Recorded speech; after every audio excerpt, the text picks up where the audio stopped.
Kalau Anda sudah mengalami itu, kenyamanan, ketenangan, keceriaan, hadirnya anak-anak dan sebagainya, siapa yang bisa menciptakan itu? Siapa yang membuat semua itu? Siapa yang menanamkan itu? Anda katakan Allah. Kalau Anda sudah yakin itu Allah, lalu kenapa Anda mesti menolak dan melecehkan firman-Nya? Dan menyoal serta mengolok-olok firman-Nya? Yang paling aneh, Anda menikmati fasilitasnya. Allah perkenankan kau menikah, kau punya istri, punya anak, nyaman. Saat yang bersamaan, kau masih menodai firman-Nya. Coba para penista Al-Quran itu kalau sedang bicara tentang Quran, menyoal isi Quran, bukankah saat bersamaan dia menikmati fasilitas yang Allah berikan? Ya? Dan yang paling aneh itu menikmati fasilitas masih bermaksiat di hadapan pemberinya. Itu tarik ke dalam diri kita masing-masing. Itu poinnya. Poinnya Allah ingin tegaskan secara tauhid, aku yang tunggal, kalian yang berpasangan. Tapi jangan sampai fasilitas kehidupan yang aku berikan menjadikan kalian menodai apa yang aku firmankan. Jelas sampai sini? Merenungkan, Allahu Akbar, betapa puluhan tahun bekerja mengumpulkan rumah menjadi yang begitu mewah, kendaraan yang luar biasa, tempat tinggal yang nyaman, tertata asri. Tiba satu goncangan, semua itu menjadi tidak bernilai. Bahkan sekarang ada orang yang senang tidurnya di tenda dibandingkan ke rumah mewah yang hasilnya dikumpulkan dari kerja keras berpuluh tahun itu. Lantas pertanyaannya, lalu apa yang menjadikan manfaat dalam pekerjaan selama belasan puluhan tahun itu? Kalau hasilnya mesti ditinggalkan, kalau hasilnya mesti diabaikan, berarti dalam satu kesempatan ada sesuatu yang ingin Allah ajarkan. Kadang-kadang ketenangan, kedamaian, ketentraman bisa lebih berharga dibandingkan dengan harta yang telah dikumpulkan. Ini tidak menjadi aib seseorang datang untuk menjelaskan, meminta maaf, ya.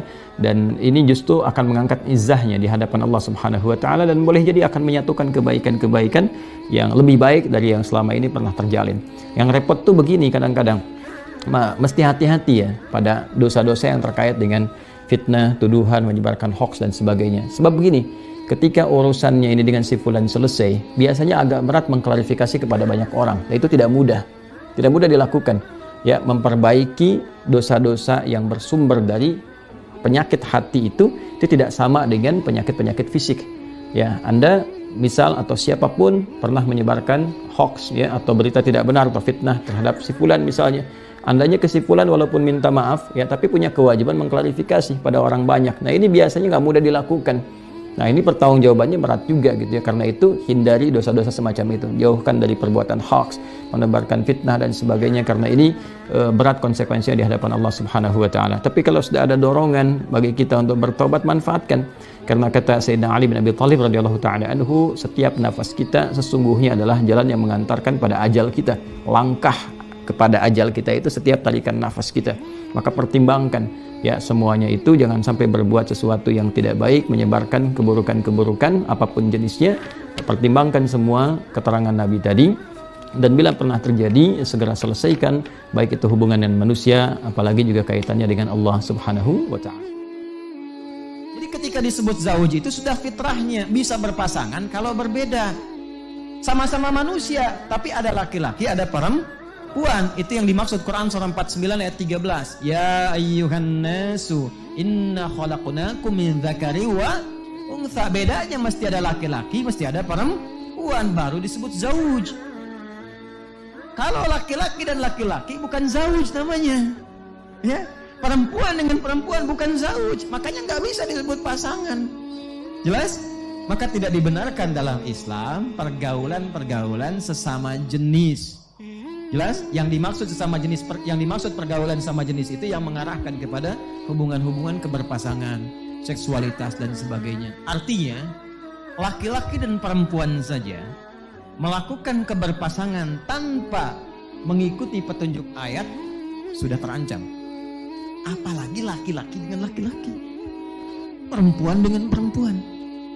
Maka itu statusnya lebih rendah dibandingkan dengan yang pertama. Jadi Anda bisa bayangkan, zina aja statusnya sudah rendah sekali di hadapan Allah.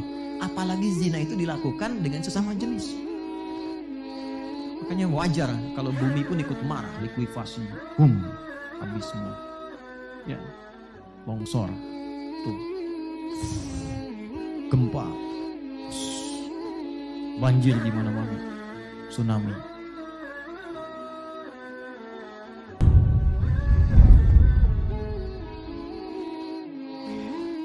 Kata Allah, ketika kamu sukses, yang harus kamu sayangi dan bagi kesuksesan itu pertama kali, ternyata yang disebut ibunya dulu.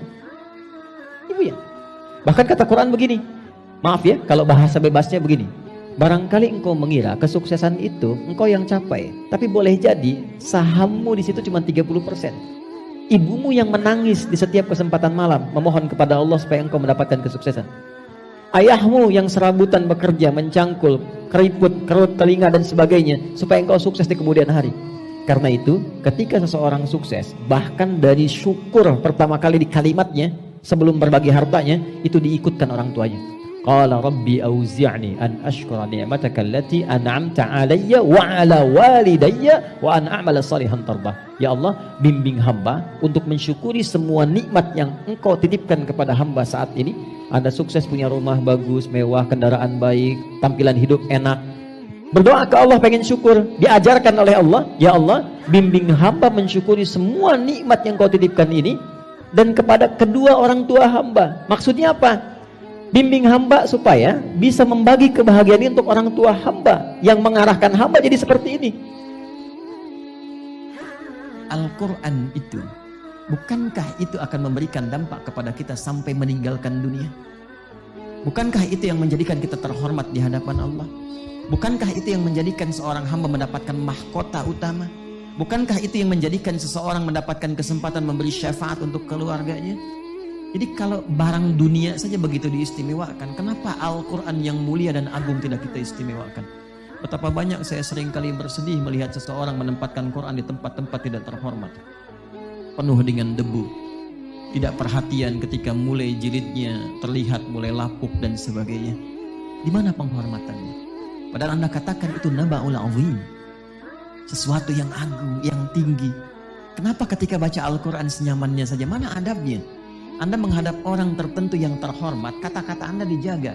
Tapi kenapa ketika baca Al-Quran gak mau belajar untuk membaca dengan benar? Anda mau ngasih pidato dalam peresmian, dalam promosi jabatan, latihan Anda tiap malam supaya gak salah bicaranya. Padahal bicara Anda di hadapan manusia. Kenapa ketika Anda membaca Al-Quran dan itu didengar oleh Allah, disaksikan, dilihat, diberi pahala, kenapa gak dipelajari cara bacanya dengan benar? Dan ketika dibaca dengan benar pun ke hati kan ada dampaknya, ke jiwa ada ketenangannya. Untuk yang betul-betul membuat jiwa Anda tenang, kenapa tidak serius? Tapi untuk sesuatu yang urusan dunia yang belum tentu memberikan solusi, kenapa begitu diburu? Memang tidak salah, berlatih itu tidak salah, bagus, benar. Tapi menghormati apa yang bermanfaat untuk kita, itu lebih mulia.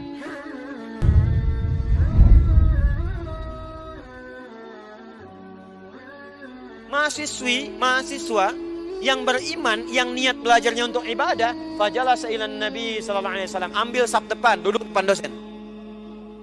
Duduk depan. Duduk depan itu menjaga kita untuk fokus. Mau ngantuk, tahan.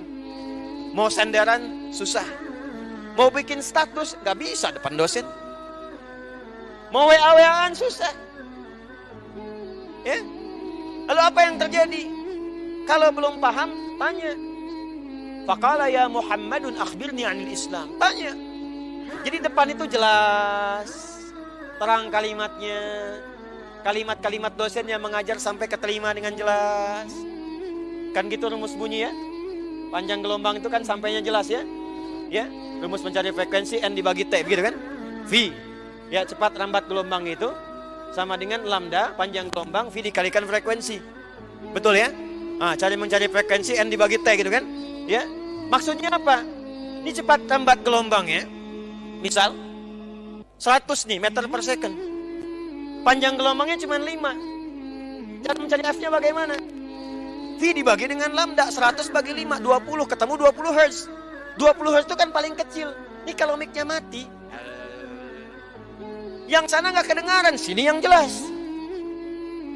Itu rumus fisikanya tuh. Jadi duduk depan dosen dengan panjang gelombang yang walaupun kecil, cuman 20 kan 20 sampai 20.000 Hz kan? Ya nyaringnya itu kan disebut dB. Ya kan, disable sampai 140 disable gitu kan? Semakin kencang semakin kedengaran. Tapi kalau mic-nya macet, yang kedengaran yang paling depan.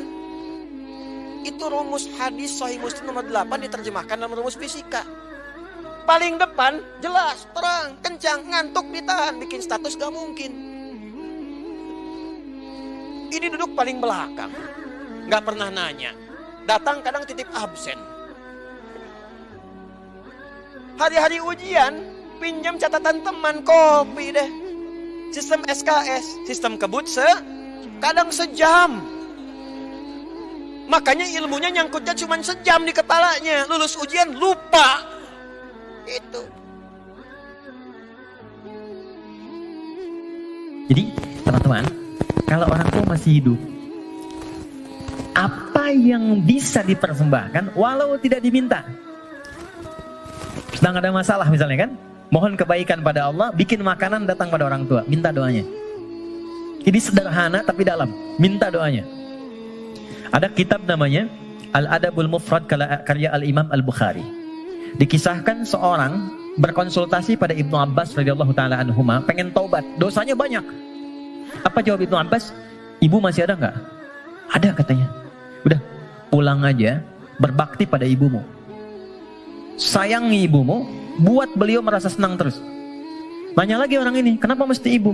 Kata Ibnu Abbas, saya tidak pernah mendapati di Quran dan keterangan Nabi yang terbaik dari bakti kepada ibu untuk mengentaskan semua masalahmu.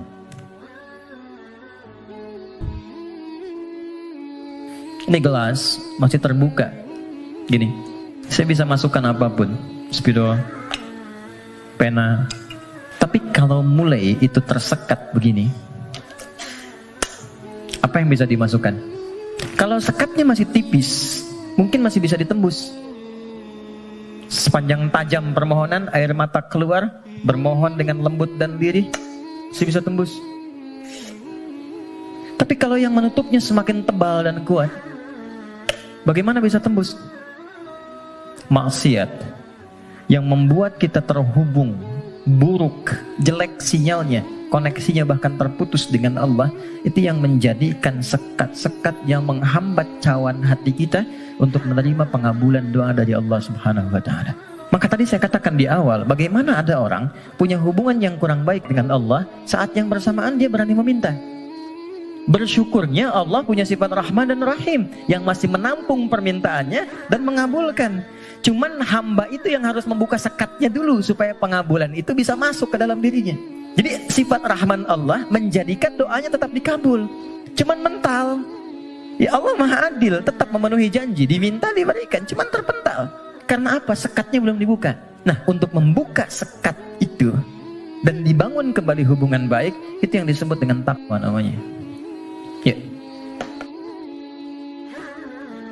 Jadi setiap permohonan itu dikabul dan jawabannya menggunakan ya. Lalu kembali kepada saya jadi ujibu. Aku akan jawab kapanpun itu yang sesuai dengan kebutuhan dia. Ya, karena sifat doa itu gini, sifat doa itu mengabulkan apa yang dibutuhkan, bukan memberikan apa yang dimintakan. Karena Allah itu Maha Pengasih, nggak mungkin Allah ngasih kepada sesuatu yang membahayakan. Ya, kadang kalau memang betul itu maslahat buat Anda, minta, Anda butuh diberi seketika. Tapi kalau sekarang Anda belum siap, mungkin diberikannya 2 tahun, 3 tahun, 4 tahun. Kadang-kadang, maaf ya teman-teman, apa yang sekarang kita dapatkan, boleh jadi itu doa sekian bulan, atau bahkan tahun yang pernah dimohonkan dulu. Cuman kadang-kadang, sebagian hamba tidak menyadari itu, karena itu syukurnya telat. Gitu.